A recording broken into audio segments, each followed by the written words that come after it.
இறைவன் படைக்கிறவன் தன்னை நன்றாக தமிழ் செய்யும் கூறுவதற்கும் பாராட்டுவதற்குரிய சான் பிரான்சிஸ்கோ பிரதேமா தமிழ் மொழியை காரணமாக நான் எல்லாரும் கைதி வரிசையாக சொன்னால் ரொம்ப நாளாச்சு பள்ளிக்கூட அட்டண்டன்ஸ் எடுத்து அந்த மாதிரி அட்டண்டன்ஸ் எடுக்கிற மாதிரி ஆகிடும். அதனால் அறிவுறுத்த சமூகத்தில் மக்கள் அனைவருக்கும் என்னுடைய பள்ளி வணக்கம். நாங்கள் தான் இந்த வந்து காரணமாக இருந்தது நாராயணன் சார் தான்.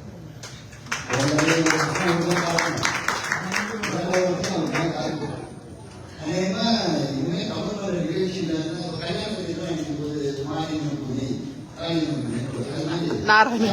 போல ஏதாவது தமிழ் நடத்தணும் நாராயணன் துணை அவருக்கு தான் நன்றி சொல்லணும். அவருக்கு நன்றி. என்னுடைய அருமையான ராமலிங்கம், அதாவது எந்த ஒரு இடத்துல மகிழ்ச்சி இருக்கும் அந்த இடத்துல நான் நினைப்பாங்க. அதுக்காக ஒரு அருள் வாசி அருள் இல்லைன்னா இதெல்லாம் நடக்காது. அந்த அருள் அவங்க துணையாக வாசித்து எங்கள் அண்ணி அந்த பெரிய அருள் நிறைய சொல்லி அங்கெல்லாம் எங்கே போனாலும் ஒரு குழுவாக போவோம், மகிழ்ந்து இருப்போம். அந்த மகிழ்ச்சி இங்கே எனக்கு ரொம்ப ஜாஸ்தி நிறைய கிடைச்சிருக்கு. ஒரே ஒரு கஷ்டம் என்னன்னு கேட்டால், இனிமேல் நான் வந்து ஒரு ஐடியில் சேர்ந்து அமெரிக்காவில் வந்து செட்டில் ஆக முடியாது. ஆனால் சரிதா வந்து எங்கிருந்து போட்டியாக வர வேண்டும். மக்கள் எதுக்காக உண்டாச்சு. நான் எதுனால மாட்டினேன்னு தெரியல. கற்பனையில பாரதியெல்லாம் எடுத்து நான் பேசுறேன். நான் ஒவ்வொன்றும் அடிக்க போட்டுருக்கேன். நான் பேசலாம் குடிச்சு வருவதெல்லாம் அடிக்க போட்டுருக்கு. தமிழுக்கு இங்க இவ்வளவு பெருமை இருக்கிறது எனக்கு ரொம்ப சந்தோஷம். அதுவும் தலைவர் வந்து எவ்வளவு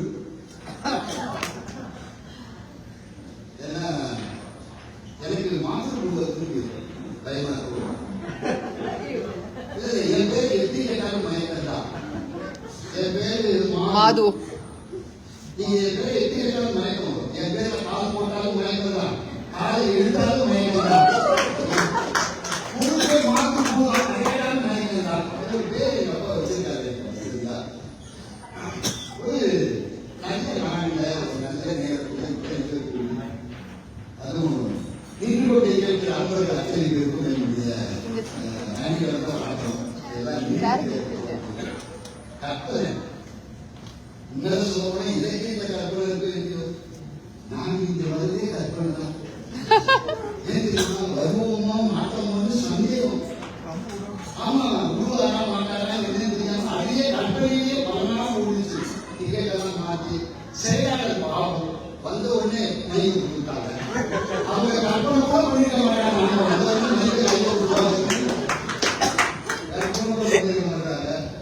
எல்லாம் வாழ்க்கை கூட கற்பனை ஓடுது. வாழ்க்கையே கற்பனை. 35 வருஷத்துக்கு மேலே நினைச்சோம் இப்படி ஒரு கொள்ளையாக இருப்பாங்க நினைச்சோமா? கற்பனை தான். நமக்கு தான் 35 வருஷம் ஆச்சு. நமக்கு பலது தெரியாது சார். கற்பனை பலது தெரியாது. 35 வருஷம் முன்னாடி கல்யாணம் பண்ணோம். அப்ப சரி தான் நினைச்சோம்.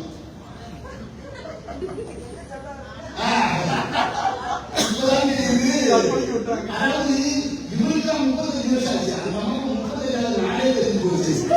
சரியில்லை. வாழ்க்கையில கற்பனை ரொம்ப இனிய. கற்பனை நிறைய. சில கற்பனைகள் செய்யலாம். சில கற்பனைகள் கேட்கறதுக்கு இனிய. பறவையை கண்டான், விமானம் படைத்தான், பானை மீன்களில் படைமுறை கண்டான், எதிர்மொழி கேட்டான், அனுமதி படைத்தான். என்ன அழகா பாடுறாங்க. இதெல்லாம் கற்பனையா இருந்ததுதான். இந்த கற்பனையா இருந்ததுதான் என்னாச்சுன்னு கேட்டா பின்னாடி நிஜமாச்சு. கம்பனை எடுத்து பார்த்தோம்னா ஒரு அழகான காட்சி. நீங்க நினைச்சு கூட பார்க்க முடியும். ராவணன் தூக்கிட்டு போயிட்டான். சீதை விமானத்துல தூக்கிட்டு விமானத்துல தூக்கி போகுதுன்னு லட்சுமணன் சொல்றான். இது ஒரு விமானத்துல தூக்கி எப்படி அப்படின்னு கேட்கிறான் ராமன். சீதையை தூக்கி தேடி வரும்போது இந்த தேர் அச்சு தெரியுது, தலையில் தேர் அச்சு தெரியுது. ஒரு இடத்துல கூட தேர் அச்சு இல்லை. அப்ப சொல்றான் பின் சென்று ஓங்கியது ஒரு நிலை. இப்போ ஏரோப்ளேன் அப்படியே இல்லையே, கொஞ்சம் ஓடி போய் அப்படின்னா அதை கம்பன் பண்ணிருக்கான். 9ஆம் நூற்றாண்டுல பிறந்த கம்பன் ஒரு விமானம் ஓடும் பாதையில் ஓடி போய் தான் ஏறும், அது மாதிரி புஷ்ப விமானம் ஓடிதான் ஏறிருக்கு அப்படிங்கிறது அப்பவே கற்பனையில கம்பன் பாடியிருக்கான். அப்படி இலக்கியங்கள கற்பனையில இருக்கு சொப்ப தொண்டை இல்லாத இடமே கற்பனை உச்சம் எதுன்னு கேட்டா இலக்கியங்கள். அதுல ஒரு அழகான காட்சி பாருங்க. ஒரு அற்புதம் விவேக சிந்தாமணின்னு ஒரு நூல், ரொம்ப அற்புதமான நூல். அதுல ஒரு அழகான காட்சி பாருங்க. ஒரு வண்டு, அந்த வண்டு என்ன பண்ணுது, தேன் ஒவ்வொரு மலரா போய் உட்காந்து தேன் தேனை குடிச்சு குடிச்சு குடிச்சு என்னாச்சு வயிறு முடிச்சு உண்ட மயக்கம் குண்டனுக்கு குடிச்சு மயக்கம் வந்தது. ஐயா என்ன பண்ணுது, ஒரு தாமரை தடாகத்துல வந்து ஒரு தாமரை கூட உட்கார்ந்து தாமரை கூட உட்கார்ந்த உடனே தேன் எடுக்கல அப்படின்னு போய் எல்லாருமே சிறகெல்லாம் சொல்லி உருக்குள்ள போயிடும். இப்படி ஒரு உருண்டையா கலந்து நல்ல கரு நிற வருது, உருண்டையா கலந்து பார்க்கறதுக்கு எப்படி இருந்தது கேட்டா நாவல் பழம் மாதிரி இருந்தது. பார்க்கறதுக்கு நாவல் பழம் மாதிரி இருந்தது. ஒரு பெண் அந்த தாமரை தடாகத்துல நீர் எடுக்கிறதுக்காக வந்தாங்க. அவ என்ன பண்ணா, என்ன இந்த தாமரை பூக்குள்ள ஒரு நாவல் பழமா அப்படின்னு அந்த வண்டை கையில எடுத்தாங்க. அந்த காலத்துலதான் பெண்ணோட கருத்தை மலர்கரம்னு சொல்லுவாங்க. என்ன சிரிக்கிறீங்க? சொல்றது வழக்கம். இந்த காலத்துல இல்ல கேட்கிறீங்களா? அது மலர்கரமா இல்லையாம உங்க வீட்டுக்காரங்க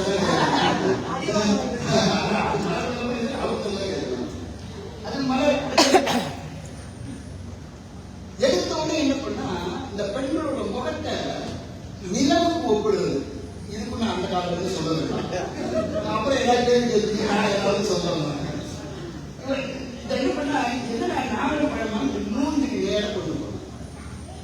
தாமரையோட இயல்பு என்ன அப்படின்னு கேட்டா, நிலவு வந்தா குஞ்சிடும், சூரியன் வந்தா மலரும். அள்ளி இருக்கு இல்லையா, அது நிலவு வந்தா மலரும், சூரியன் வந்தா தூங்கிடும். அப்ப நிலவு வந்த உடனே இந்த எழுதி பார்த்தாரா, பார்த்த உடனே என்னாச்சு, இந்த முகம் நிலவு மாதிரி இருந்த உடனே அந்த வண்டுக்கு பயம் வந்துடுச்சு. ஐயோ, இந்த தாமரை பூ புரிஞ்சா உடுக்குள்ள மாட்டிப்போமே, என்ன பண்றதுன்னு கடாலும் வளர்ந்து போச்சு. தமிழ் பாருங்க, தேன் நுகர் வந்து மதுதனை உண்டு தியங்கியே கிடந்ததை கண்டு தான் அதை சம்புவின் கனி என்று தடன் கையில் வைத்து மூன் பார்த்தார். வானூர் மதியம் வந்ததோ மலர் கரம் குவியும் என்று அஞ்சி போனது வந்தோ பறந்தது படம் தானோ என அதிசயித்து இருந்தார்.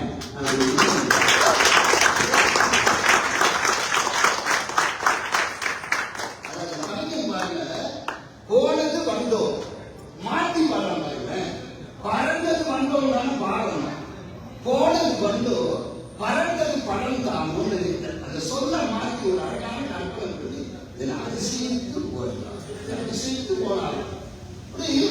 தமிழ்ல கற்பனை இருக்கு, அது மட்டும் இல்ல, கற்பனை உச்சம் எப்படி இருக்குன்னு கேட்டா நாம நினைச்சு கூட பார்க்க மாட்டோம்.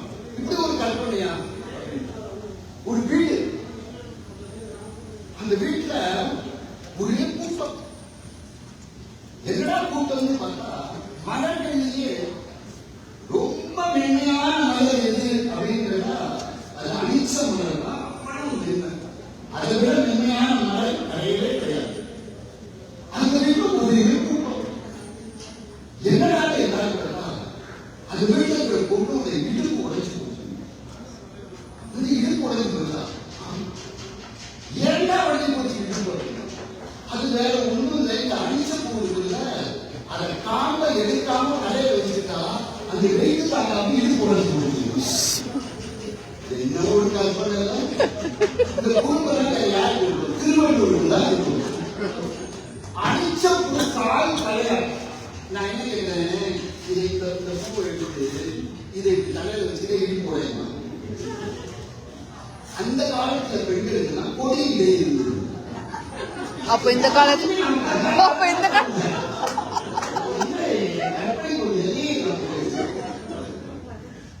இப்போ இதை வச்சுட்டா இடி போடணும்னா யாரும் பூ வச்சுப்பாங்க. அணிச்ச பூ கால் கலையால் அணிச்ச பூ கால் கலையால் பெய்யாள் எங்க வச்சுக்கலாம், தலையில வச்சுக்கலாம். ருசுப்புக்கு நல்ல பராபரை அப்படின்னு இடுப்பு அணிஞ்சு போச்சு அப்படின்னு கற்பனை எவ்வளவு அழைப்பாங்க. அதாவது இதெல்லாம் படிக்க படிக்க படிக்க படிக்க இந்த கற்பனை என்ன பண்ணுன்னு கேட்டா நம்ம ஒரு வேறொரு உலகத்துக்கு அழைச்சிட்டு போகும். அது அந்த உலகத்துல உங்களுக்கு மகிழ்ச்சியை தவிர வேறு எதுவும் இல்லை. அந்த ஒரு உலகம் தான் எப்படி இருக்குங்களா, கற்பனை மகிழ்ச்சியா இருக்கு.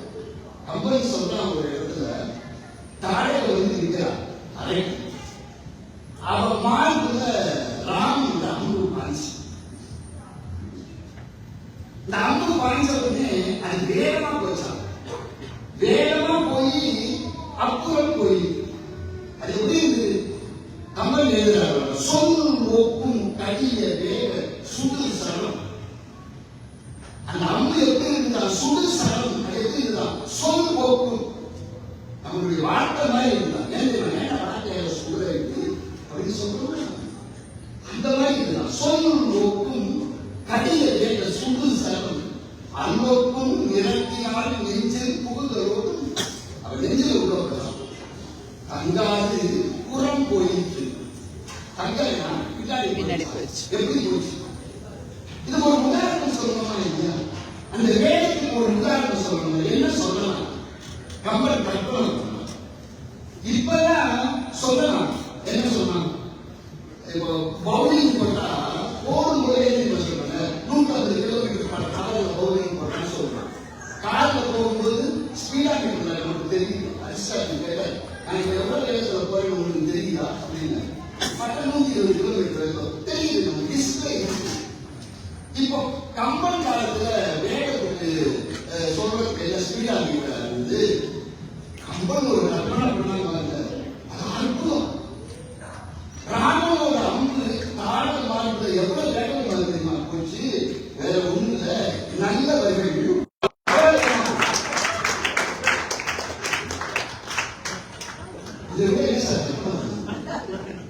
கல்லா புள்ளக்கு நல்ல ஒரு சொன்ன பொருள் போல போயிருந்தே. என்ன ஒரு அழகான கற்பனை பண்ண. கஷ்டப்பட்டு ஒரு நல்ல செய்தியை சொல்றோம். அது இந்த காலத்துல வந்து இந்த காலத்தை விட்டா ஏதாவது பலன் உண்டா? நான் உங்களை பத்தி சொல்றேன். நீங்கதான் நல்லவர்கள். அதனால இந்த கற்பனை பாருங்க, இந்த கற்பனை உங்களை எங்க கொண்டு போய் வைத்திருப்பாங்க. அப்போ ஒரு வாங்கி உள்ள போடுறா, அது எப்படி இருக்கும்? அவ்வளவு சிறந்ததா, அவ்வளவு மேன்மையா இருக்காது. அப்ப கற்பனை என்ன பண்ணுறது கேட்டா, சில கற்பனைகள் கேட்பதற்கு அழகாக இருக்கும், சில கற்பனைகள் நிஜமாகும் வாழ்க்கையில, சில கற்பனைகள் எப்படி கூட கற்பனை பண்ணலாமா அப்படிங்கிற ஒரு எண்ணம் வரும். இதெல்லாம் தான் கற்பனுடைய மேன்மை, இதெல்லாம் கற்பனுடைய பெருமை. நீங்க நினைச்சு நினைச்சு நினைச்சு நினைச்சு மகிழது எதுன்னு கேட்டா கற்பனையில மகிழ முடியும். இது ஒண்ணு ஒரு ரெண்டு சொல்லி நான் நிறைவு செய்கிறேன். அவங்க பேசணும். பாரதி அழகான கற்பனை. ரவிவர்மா ஓவியம், ரொம்ப பெருமையான ஓவியம். ரவிவர்மா மாதிரி ஓவியம் யாருமே கிடையாது. என்ன கேட்டா சகுந்தரம் எப்படி இருப்பான்னு நமக்கு தெரியாது. ஊர்வசி எப்படி இருப்பான்னு நமக்கு தெரியாது. மேனையை எப்படி இருப்பா தெரியாது. திலோத்தமை எப்படி இருப்பா தெரியாது. எல்லாத்தையும் வளைச்சது யாருன்னு கேட்டா ரவிவர்மா. ரவிவர்மாவுடைய சரஸ்வதி படம் இருக்கு, அவ்வளவு அற்புதமா இருக்கும். ரவிவர்மா இறந்து போனார். இறந்து போன ரவிவர்மாவுக்கு ஒரு இரங்கல் பாடினான் மகாகவி பாரதி. அந்த இரங்கல் மகாகவி பாரதி சொல்றார், ரவிவர்மா எங்களுக்கு மேனகை திலோத்தமை எல்லாம் எப்படி இருப்பான்னு தெரியாது. நீ வரைஞ்சதுலாம் எங்களுக்கு தெரியும். ஓ, இவங்க எல்லாம் இப்படி இருப்பாங்கன்னு பார்க்கறதுக்காக நீ அங்க போயிட்டியோ? பாரதி கற்பனை பண்ண மாதிரி பார்க்கறதுக்கு தான் நீ மேல வரதுக்கு போயிட்டியா? இப்படியே இருந்தா பாருங்க மகாராஜா, அதுக்கு மேல ஒரு கற்பனை பாருங்க. நீ அங்க போய் பார்த்துருப்ப, ஆனா உங்களுக்கு தெரியுமா கற்பனைகள் அப்படிதான் இருக்கிறது. உங்களை சிந்தனைக்கு கொண்டு விடுங்க. நீங்க குற்றாலத்துல நீங்க போயிருக்கீங்க. குற்றாலத்துல வந்து இதுவும் இருக்கு. திருக்குட ராசபக்தராய பாடுன்னு ஒரு அற்புதமான நூல் குற்றாலத்துல வந்து இன்னும் இருக்கு. இந்த குற்றாலத்துல வந்து 5 அருவி பக்கத்துல அருவி, அந்த அருவி கொஞ்சம் தாண்டி இந்த பக்கம் வந்தீங்கன்னா அருவிக்கு மேல போனீங்கன்னா ஒரு 6 கிலோமீட்டர் மேல போனீங்கன்னா செண்பக அருவி. அதுக்கு மேல ஒரு அருவி இருக்கு. ரொம்ப தூரம் போனோம் மேல. அதுக்கு அளவு கிடையாது. தேன் அருவி இருக்கு. இது தேன் அருவி இருக்கு. இத பாடாங்க திருக்குட ராசபக்தராய எப்படி பாடுறாங்க? பாடங்கள் கனி கொடுத்து மந்தியோடு கொஞ்சி, வானரங்கள் கனி கொடுத்து மந்தியோடு கொஞ்சம் பறக்குதற்கும் எல்லா பழங்கான அதிலும் ஏகப்பட்ட பழங்கள் ஏதோ பழங்கள்லாம் இருக்கும். அதை மந்தி வச்சு பழங்கள் தன் காதலுக்கு கொடுக்குமா. வானரங்கள் கனி கொடுத்து மந்தியோடு கொஞ்சி, மந்தி சிந்து கனி கழித்து வான்கவிகள் மந்தினாலும் பிறகு தானே, அப்புறம் வானரனால பிறகு தானே. ஃபீமேல்ல மந்தின்னு சொல்றாரு அவரு. சைஸ் வேறு.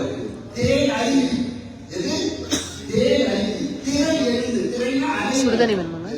தண்ணி சுடுதண்ணி உங்களுக்கு வேணுமா?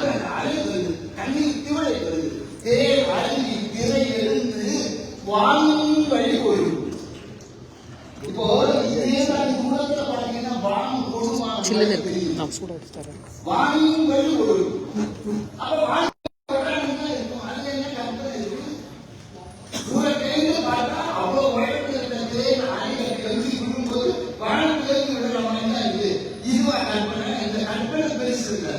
திருக்குட ராசபக்தராய அதுக்கப்புறம் ஒரு கற்பனை பண்ணாங்க.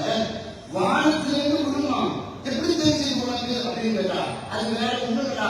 மற்ற இடத்துலலாம் சூரியன் சுத்தி வராங்க, அந்த தேவை சுத்தி வரும்போது மற்ற இடத்துல வேகமா போவான். இந்த தேவை கிட்ட வரும்போது மட்டும் ஸ்லோவாயிடுவான்.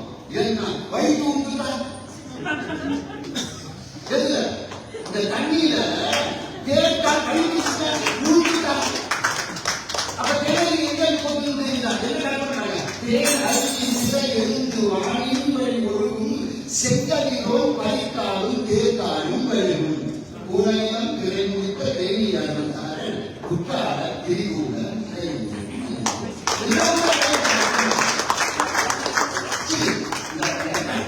ஒரு ரெஃபரன்ஸ் கொடுக்குறான். நீங்க அவன் போய் சொல்றாங்க நினைக்க முடியாது. கொட்டும் இதெல்லாம் சூரியன் ஊர்ந்துவாங்க அப்படின்னா அந்த கற்பனை எங்க போகுது பாருங்க. அதுக்கு ஒரு உதாரணம் அந்த கற்பனைக்கு ஒரு உதாரணம் கொடுத்தாரு. இப்படிதான் நடக்கும். பார்த்தீங்கன்னா கற்பனைக்கு பஞ்சத்தில் மணி 7 இதுக்கு மேல நான் கற்பனை பேசக்கூடாது. கற்பனை பஞ்சம் நான் பேசுவேன். கற்பனையில வாழ்க்கையை நடத்துவோம். அது இயற்கை கற்பனையாக இருந்தால் இனிமையான வாழ்க்கையை நடத்துவோம். அனைவருக்கும் நன்றி.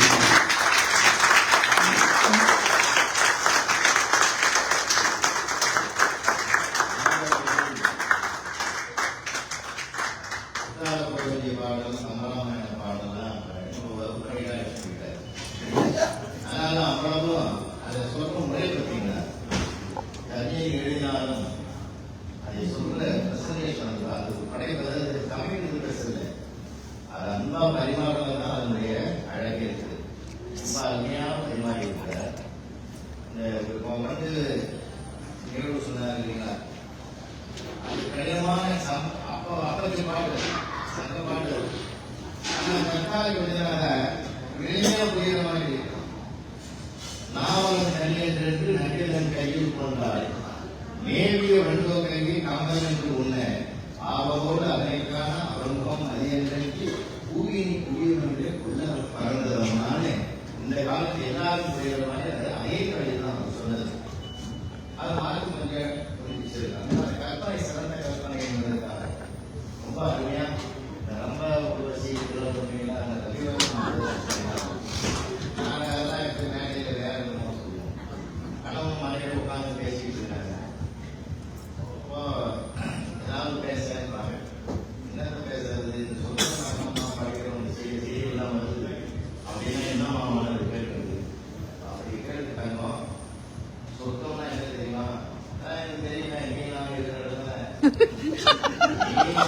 இடத்துக்கு சொர்க்கம் தெரியுது. மாமா மட்டும் தனியா போடுறாங்க.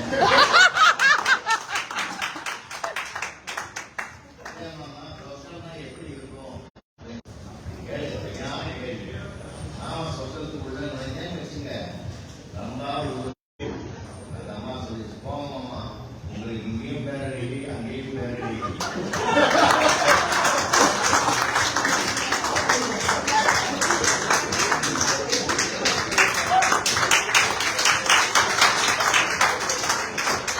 இதுல அந்த அம்மா தான் பெரிய பேச்சாளர்.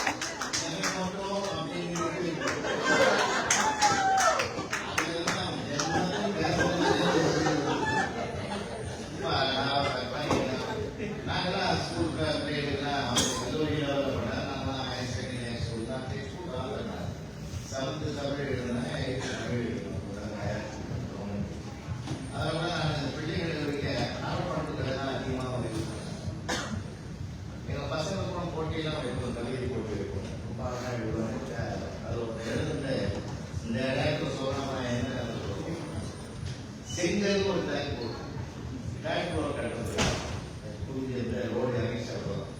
அப்போ என்ன சார் செங்கல் 2 பையனை செலக்ட் பண்ணணும். ஒரு பையன் எழுதினான், செங்கல்லே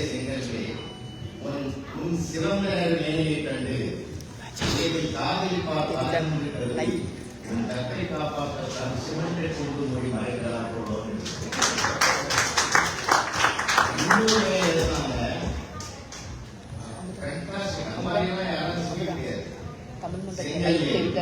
அனைத்து உயிரும் சுட்டத்தின் இறக்கும் நீ மட்டும்தான் பிறக்கிறாய்.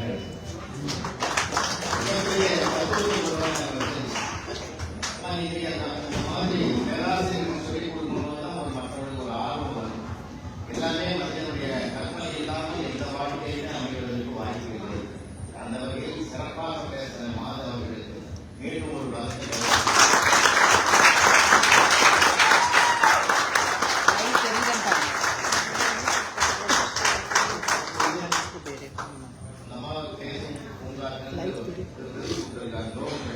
கோவிந்த்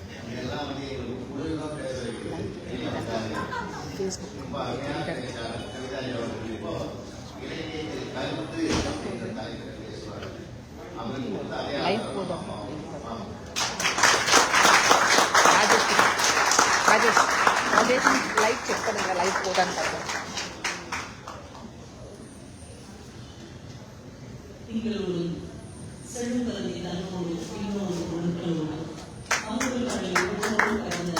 தமிழர் பிறந்தோர் நாங்கள் என்ற பாரதிதாசன் வரிகளை வணங்கி சான் பிரான்சிஸ்கோ வளைகுடா பகுதி தமிழ் மண்டலத்தை சார்ந்த அனைத்திய நண்பர்களே, தலைவர் ராஜேஷ் அவர்களே, அரிஸ்டாட்டில் அவர்களே, கோவிந்த் அவர்களே, என அன்றைக்கு சரிதா அண்ணாதுரை அவர்களே, தாங்கள் இளமைய நாள் முதல் இதை எதிர்கொண்டு கொண்டிருக்கிற நாராயணசாமி அவர்களே, ஏழைகளை கோவி அவர்களே, உலகில் 6 சுவை இருக்கிறது. அன்றைக்கு அமுதா மேடம்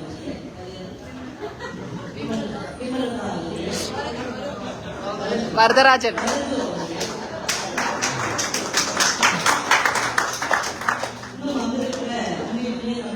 வந்திருக்கிறவர்கள் வராதவர்களே.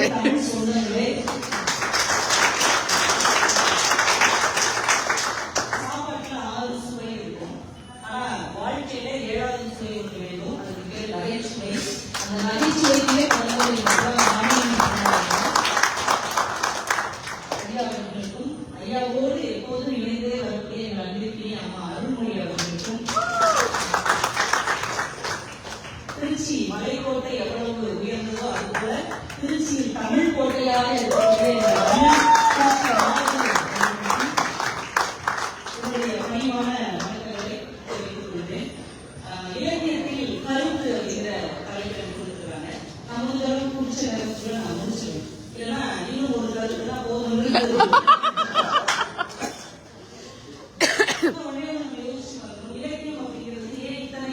இன்னும் வேணுமாங்க? தண்ணி வேணுமா?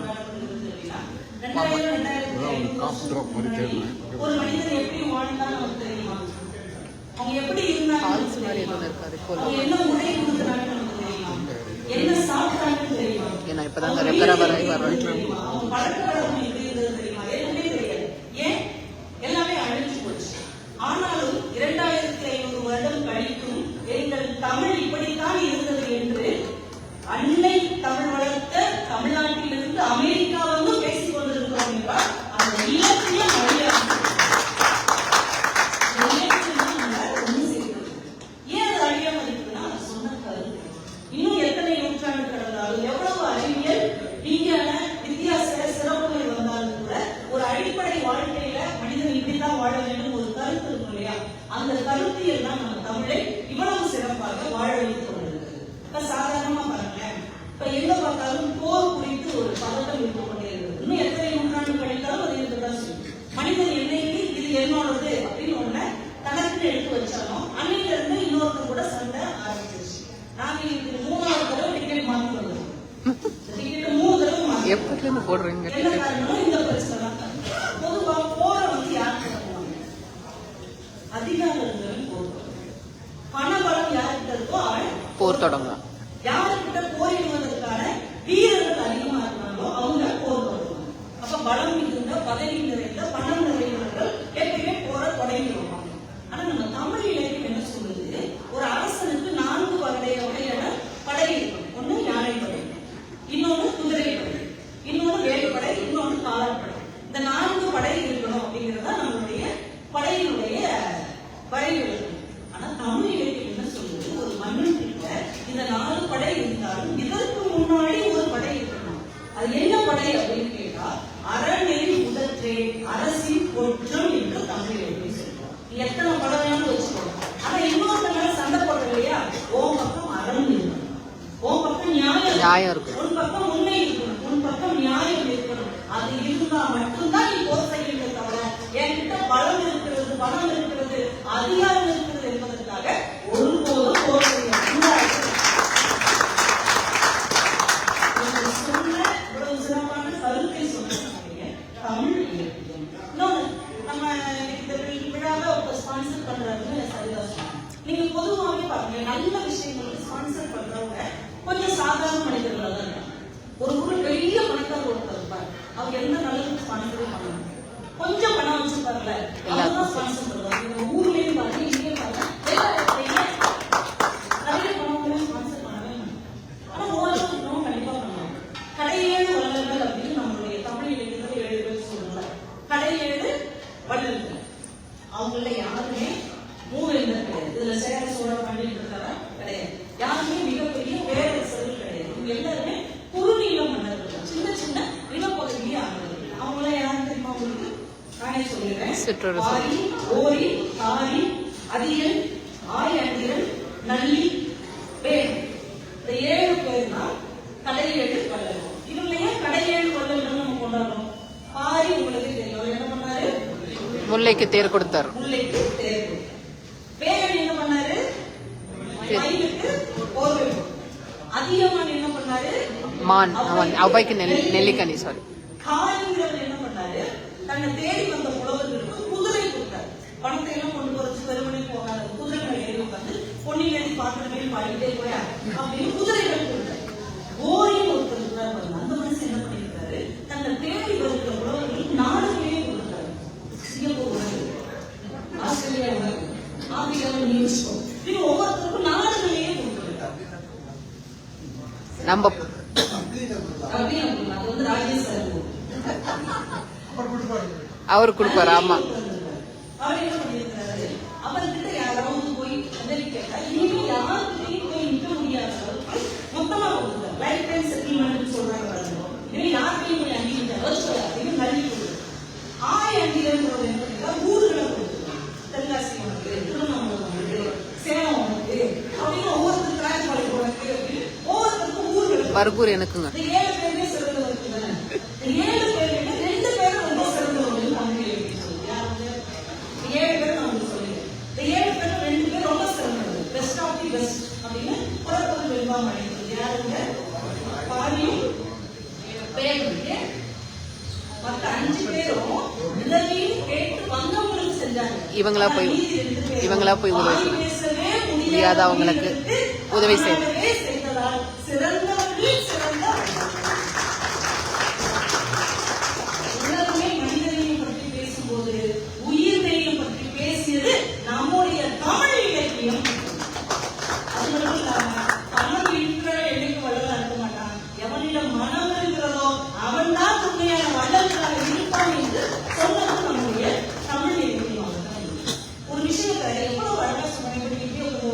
ஆளுநர் போறாங்க. ரொம்ப நேரம் உட்காந்துருந்தா இன்னும் 2 மணி நேரம் 3 மணி நேரம் வீடியோ உட்காந்துருக்கோம். கால் வலிக்கும். 20 மணி நேரம் அப்படிதான் உட்காந்துருவோம். சரியா? இதெல்லாம் போற கால் வந்து மரத்து போயிருக்கோம்.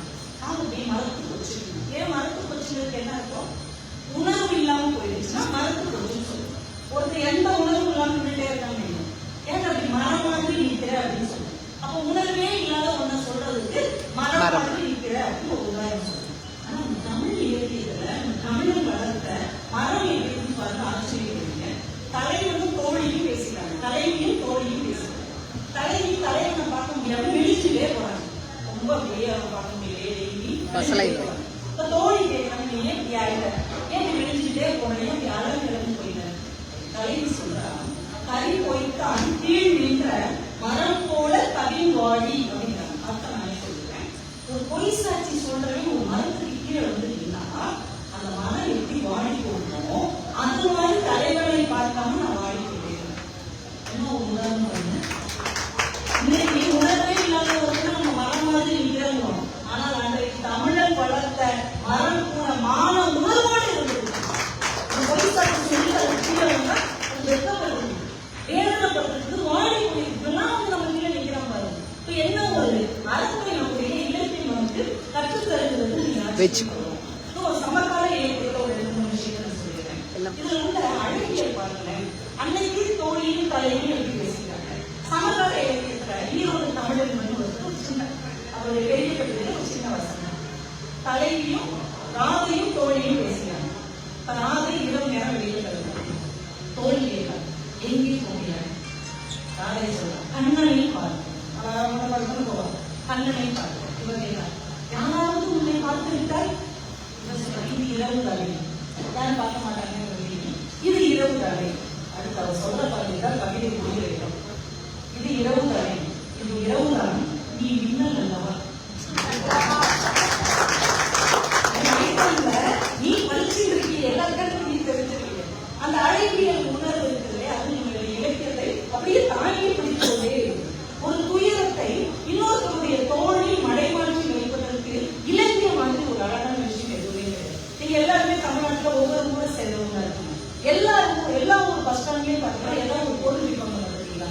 கோவில்பட்டியில பாத்தீங்கன்னா கல்லமிட்டாய் பால்கோவா. எங்க ஊர்ல இருந்து மதுரைக்கு போறவங்க கல்லுப்பட்டின்னு ஒரு ஊர். அங்க என்ன பண்ணுவாங்க, வெள்ளரிக்காய். யார் இதெல்லாம் விற்பாங்க பாத்தீங்கன்னா ஒன்னும் வயசான பெரியவங்க வைப்பாங்க, இல்லைன்னா குட்டி பசங்க. பெரியவங்க விற்காம நம்ம வருத்தப்பட மாட்டோம். குட்டி குட்டி பிள்ளைங்க இருக்கும்போது நம்ம வருத்தப்படுவோம். படிக்க வேண்டிய வயசுல இதெல்லாம் விட்டுருக்காங்கன்னு வருத்தப்படுவோம். அவ்வளவுதான் நம்ம கடந்து போயிருக்கோம். ஆனா இதையே ஒரு இலக்கிய வரி பார்த்தா என்ன செய்யலாம்? வெள்ளரிக்காய் சின்ன பிள்ளைங்க விற்கிறாங்க. ஒரே வரியில எழுதுறாரு, கேட்பா அப்படின்னு ஒரு கவிஞர் எழுதுறான். ஒரே எழுதுறான், நல்ல கவிஞா வளர்ந்து வெள்ளரி பிஞ்சுகள் கொடுக்கின்றன.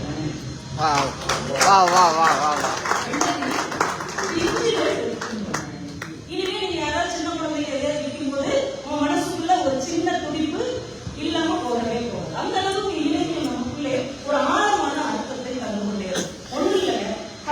நம்ம போடுறது தமிழ் கமா போடுறது, இது எப்படி உருவாகுதுன்னு யாராவது சொல்லியிருக்காங்க? கமா தமிழ் உலகம் முழுக்க போறது யாராவது எப்படி உருவாகுதுன்னு அழகிய சொல்லியிருக்காங்க. எங்க ஊர்ல அப்துல் காதர் அப்படின்னு ஒரு பேராசிரியர் இருக்காங்க, பெரிய கவிஞர். அவர்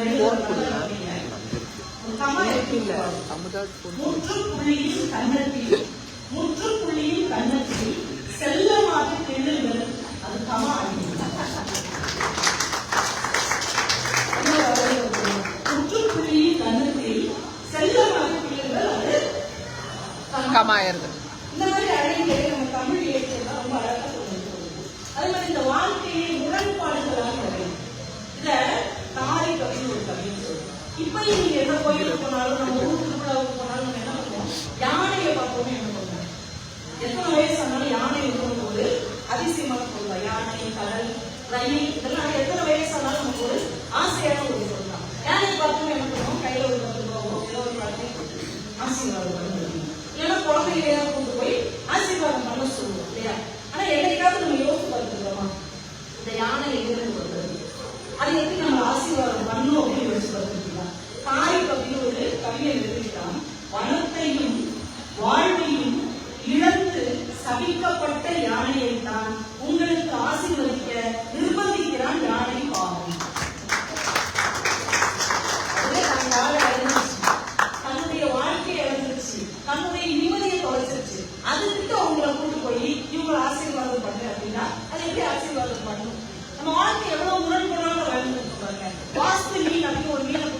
தொட்டில போட்டு வளர்க்கணும். அது நம்ம நல்லா இருக்கணும்னு சொல்லி அது வாழ்க்கை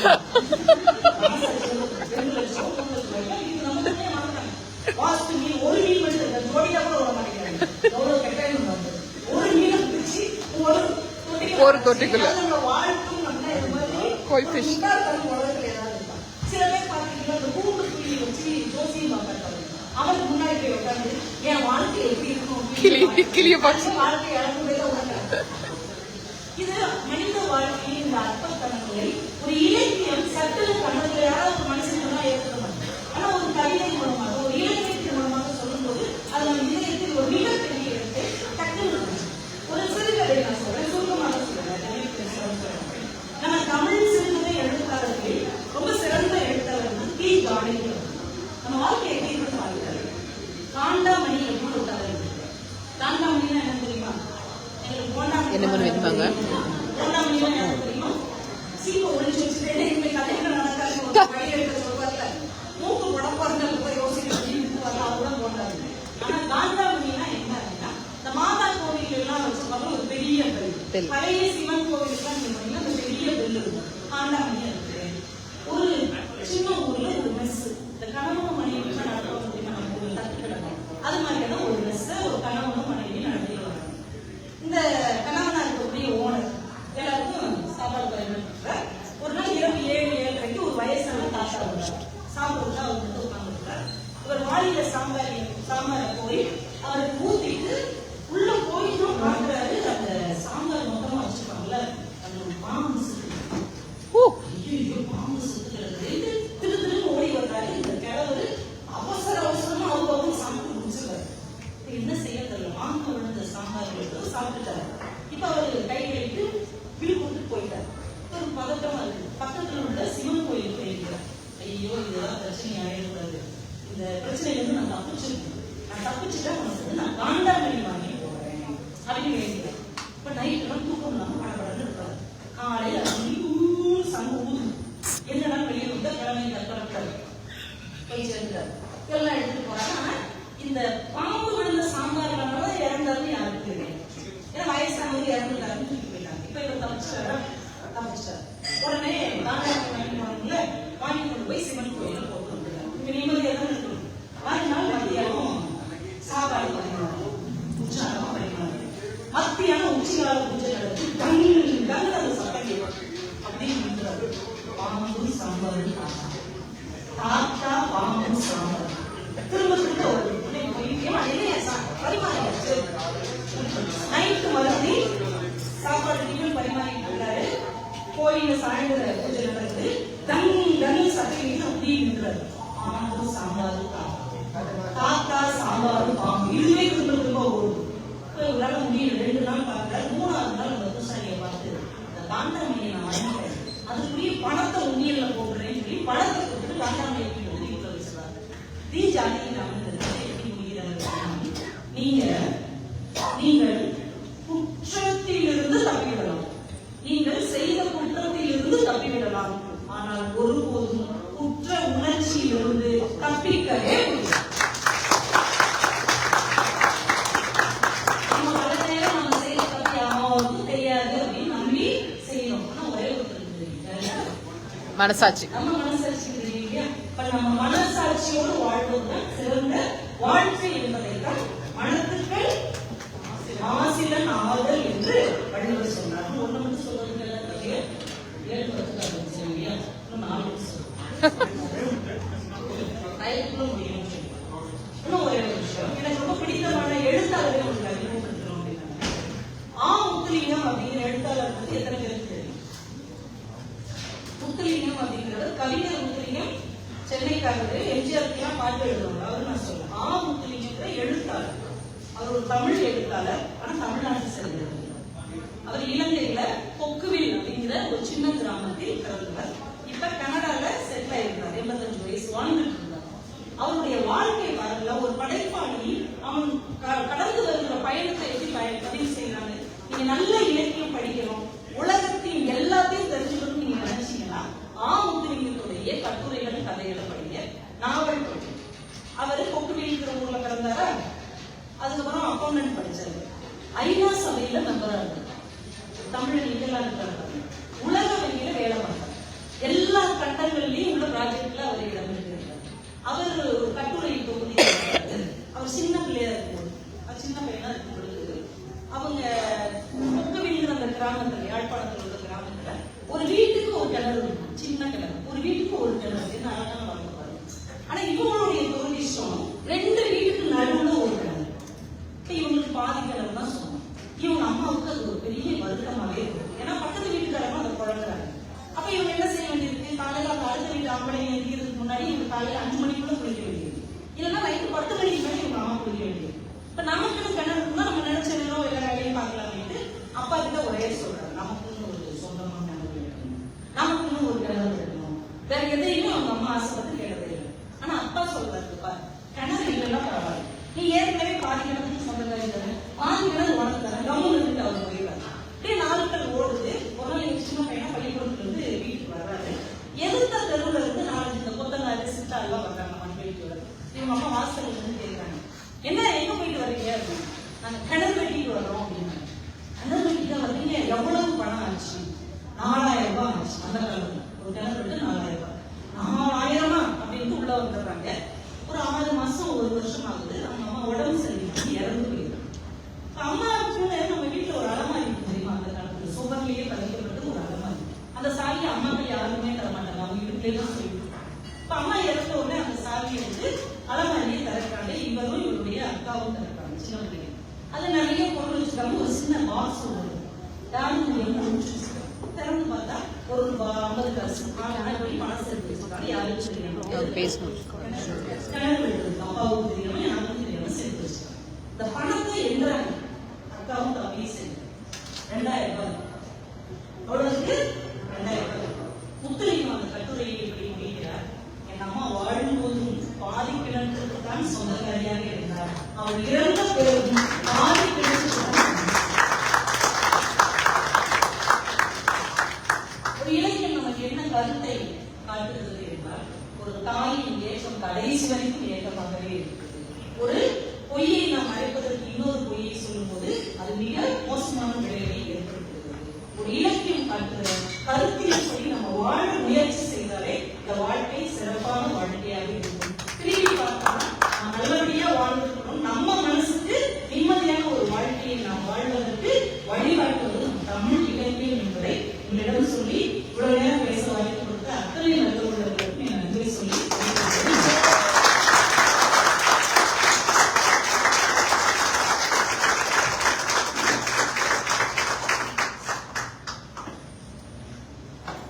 சரியா 7:30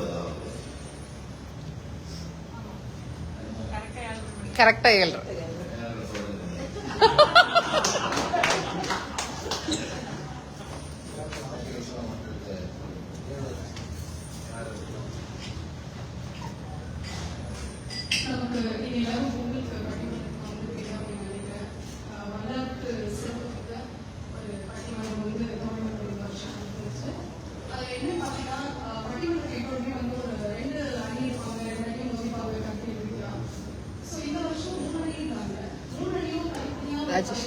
ராஜேஷ்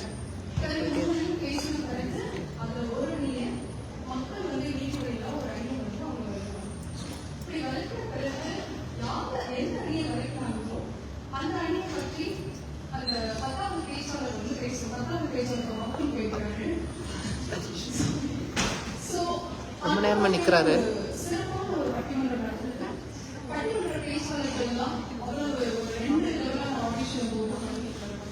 அவருக்கு ஒரு 10 நிமிஷம்.